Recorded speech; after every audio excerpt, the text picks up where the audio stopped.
Yes, mga idol. Ayan. Tuturuan ko kayo mga idol ng basic na pag-welding.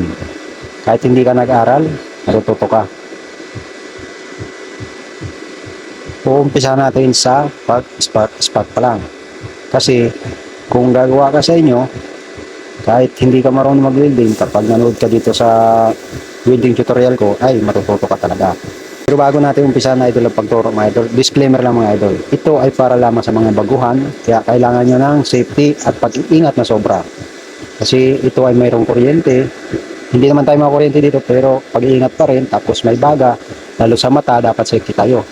At lalo pat ito ay para lamang sa mga baguhan ang ituturo ko. Pagka professional ka na dito ng welder, hindi mo na kailangan to lodi panoorin, kasi ano lang ito, sa mga basic lang itong gustong matuto. Ang gamit natin dito ay inverter welding. Yan, 900 yung ampere niya. Napakataas, pero hindi naman talaga sinasagad yan. Inverter na yan ang uso, kaya kung magdi-DIY ka sa inyo, mag-DIY, ganito ang bilhin mo. Mura na, tipid pa sa kuryente kasi inverter na siya. Okay mga idol. Bali, pag gusto mong matuto, ang kailangan mong malaman, paano ang tama, syempre, amperahe. Sa amperahe, kahit 300 mo yan, mahigit pa. Ako kasi tinatasan ko kasi tansyado ko na yung, yung baga. Titingnan ko na lang sa baga. Sa tunaw. Ngayon mga idol, tuturo ko sa inyo kung una, kung paano magpa-spark yung mag-welding ka. Kasi pag hindi ka pa marunong, didikit talaga yan. Ako sabihin nila, ang hirap para mag-welding. Hindi, madali lang yan. Kailangan yung kamay mo, pag diniin mo siya, pipitikin mo ng konti, ganun din mo. Hindi mo kagad i-standby lang siya na ididikit mo siya, tapos di mo gagalawin. Ito. Parang gagawin ganun mo muna. Lakasan natin konti. Ganon, didikit yan. Pag dinikit mo ganon. Dapat kukunting galaw-galaw mo siya. Dapat konti-konti lang pa ganon. Pa-spark lang. Parang yung sa posporo. Gumaganon-ganon lang kayo sa posporo muna. Kasi hindi nyo patansyado eh. Oh.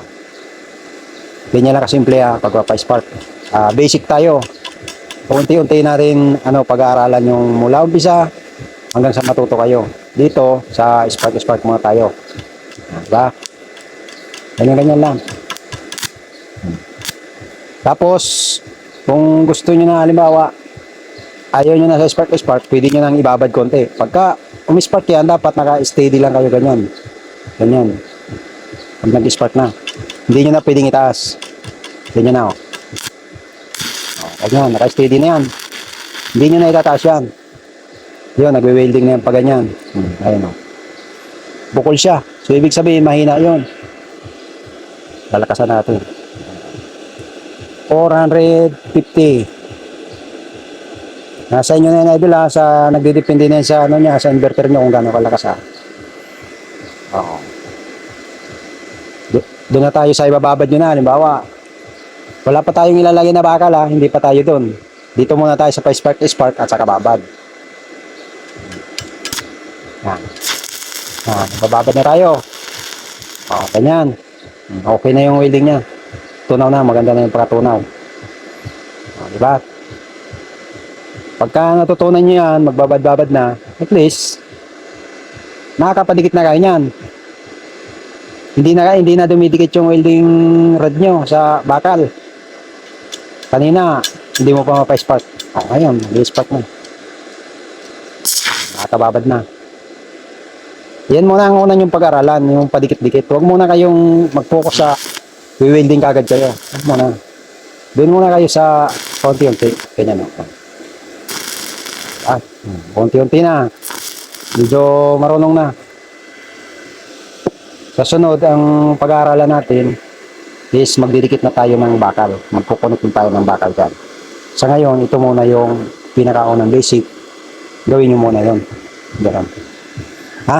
Mga idol, paano? Dito lang muna.